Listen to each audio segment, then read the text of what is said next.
Mesdames et messieurs, bonjour, ravi de vous retrouver pour cette nouvelle édition de votre programme quotidien Midi au Caire en ce jeudi le 6 avril qui correspond également au 15e jour du mois du Ramadan.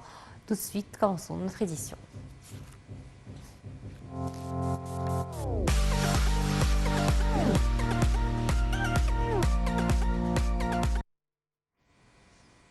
Et on commence avec les nouvelles de la présidence. Le président Abdel Fattah el-Sisi a reçu hier au palais de l'Al-Tahadé son homologue chypriote Nikos Christodoulidis qui effectue sa première visite dans la région depuis son élection en février dernier. Ils ont passé en revue les divers domaines de coopération bilatérale. Je vous propose de voir le point dans ce commentaire. Le président Abdel Fattah el-Sisi et son homologue chypriote, Nikos Christodoulidis, sont convenus hier au Caire de poursuivre le partenariat stratégique entre les deux pays et de promouvoir la coopération dans tous les domaines, notamment l'énergie, le commerce, les énergies propres et renouvelables, en plus de promouvoir les relations économiques et militaires. Les deux homologues ont également convenu, lors d'une conférence de presse conjointe au palais de l'Etahadéa, de poursuivre la coordination étroite au niveau politique sur toutes les questions d'intérêt commun. Le président el-Sisi a exprimé son aspiration à plus de coopération et de coordination entre l'Égypte et Chypre au cours de la prochaine période, afin de parvenir à la prospérité des deux peuples amis. Il a valorisé les contributions appréciées du président chypriote au cours des dernières années au renforcement de la coopération conjointe et du partenariat stratégique entre les deux pays et la précieuse contribution de l'ancien président chypriote Nikos Anastasiades au renforcement des liens d'amitié entre l'Égypte et Chypre. Lors d'une conférence de presse, le président el-Sisi a indiqué avoir passé en revue, lors de leurs pourparlers, les différents aspects de coopération entre les deux pays, étant donné qu'ils étaient d'accord sur l'importance de préparer le deuxième tour du comité supérieur conjoint afin de réaliser un saut qualitatif dans tous les aspects de la coopération bilatérale, notamment dans le secteur de l'énergie. Dans ce contexte, les deux parties sont convenues de mettre en œuvre plusieurs projets communs dans le cadre du mécanisme de la coordination tripartite entre l'Égypte, Chypre et la Grèce, étant un modèle de la coordination et de la concertation entre les pays méditerranéens, tout en valorisant le choix du président chypriote pour visiter le Caire, étant sa première destination étrangère dans la région après son élection à la présidence en février dernier, marquant aussi le souci de poursuivre les relations stratégiques entre les deux pays amis au niveau officiel et populaire. El-Sisi a de même souligné les efforts continus pour parvenir à un règlement juste concernant la question du barrage de la Renaissance et pour parvenir à un accord juridiquement contraignant pour remplir et faire fonctionner le barrage d'une manière répondant aux aspirations de tous les peuples à se développer côte à côte.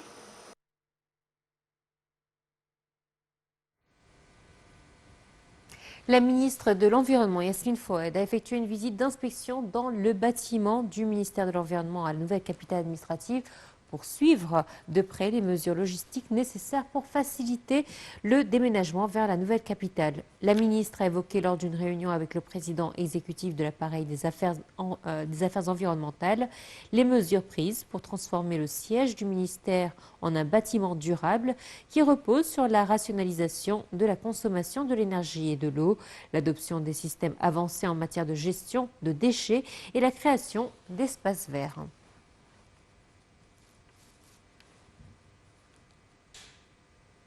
Et le ministère de la Production militaire s'efforce de coordonner avec les autorités compétentes pour relier les recherches scientifiques à l'industrie et pour parvenir aux résultats compatibles avec les besoins des différents secteurs industriels, notamment celui des industries militaires. Lors de sa réunion avec des responsables du ministère et de l'autorité nationale de la production militaire, le ministre Mohamed Salah Eddine Mustafa a fait état de son intérêt d'approuver de nombreuses recherches visant à développer les technologies utilisées dans la production, en particulier dans le domaine militaire, à moderniser les produits déjà existants et à produire d'autres nouveaux afin de répondre aux demandes des forces armées en matière d'armes, de munitions et d'équipements avec la plus haute qualité et efficacité.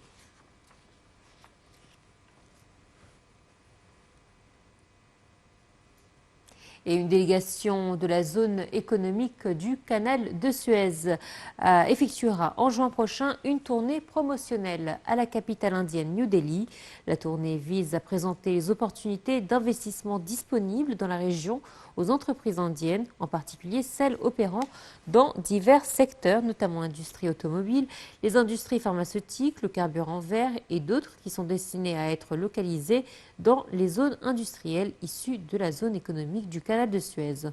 Le chef de la zone a affirmé le grand intérêt qu'accorde la zone à la coopération avec la partie indienne, notamment dans 21 secteurs économiques, avec en tête les industries du carburant vert. La zone cherche également à localiser les industries pharmaceutiques et les fournitures médicales, d'autant plus que l'Inde se caractérise par des progrès remarquables dans ces industries.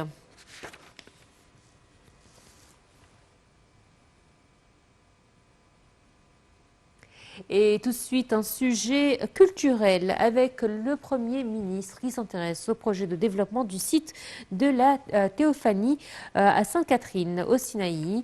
La direction politique tient à suivre ce projet qui est important pour cette région unique qui jouit d'une stature particulière dans les différentes religions. Voici un commentaire.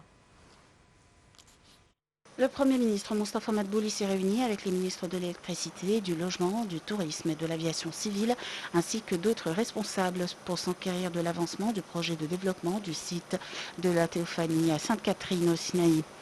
La direction politique tient à suivre ce projet qui est important pour cette région unique, qui jouit d'une stature particulière dans les différentes religions et étant le seul lieu où Dieu s'est manifesté, a indiqué le Premier ministre. Ce projet civilisationnel important est exécuté conformément à un plan visant à faire de ce site une destination touristique, offrant une expérience unique aux visiteurs du monde, a dit M. Madbouli. Le chef du gouvernement a jugé nécessaire de parachever les projets routiers, d'électricité et autres services essentiels dans la région et d'améliorer la performance de l'aéroport de Sainte-Catherine pour renforcer et booster le tourisme dans cette partie du pays.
Et le ministre chinois de la Culture et du Tourisme, M. Wu Eping, a visité le plateau des pyramides à Gizeh en marge de sa tournée actuelle en Égypte. Le ministre chinois et la délégation qui l'accompagnait ont visité la Grande Pyramide. Ils ont écouté les explications détaillées sur l'histoire de ce monument, son mode de construction, ainsi que sur les récentes découvertes dans la zone. Le ministre chinois a exprimé son admiration pour cette zone et pour la grandeur de l'ancienne civilisation égyptienne.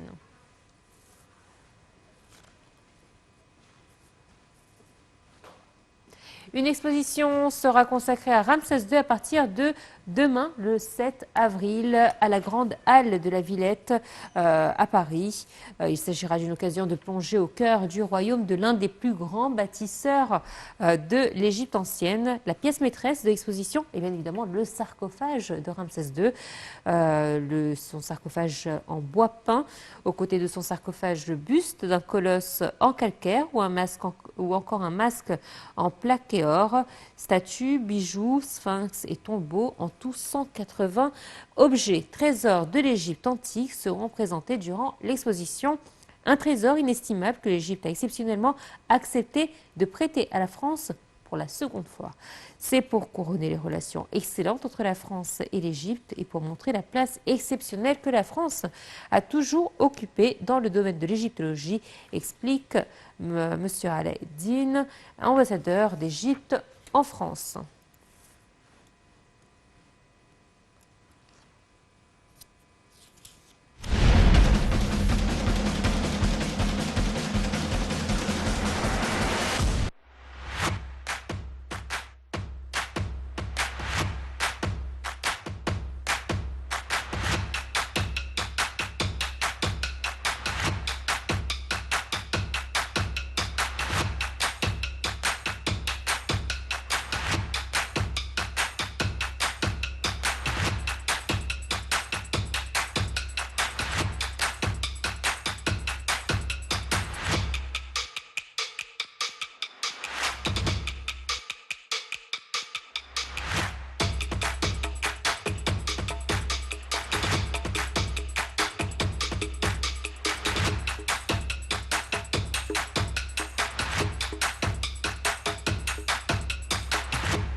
Et on termine avec une nouvelle sportive. Donc, l'Ahli a battu Ras Al Mahal 3 buts à 0 au stade du Caire hier, et cela dans le cadre de la 23e journée du championnat d'Égypte de football. Grâce à cette nouvelle victoire, l'Ahli gagne 3 points de plus et figure toujours en tête du classement avec un total de 47 points. Il est assez loin de son dauphin Future avec 5 points de plus. À noter que les Diables Rouges égyptiens ont encore 2 matchs reportés à jouer.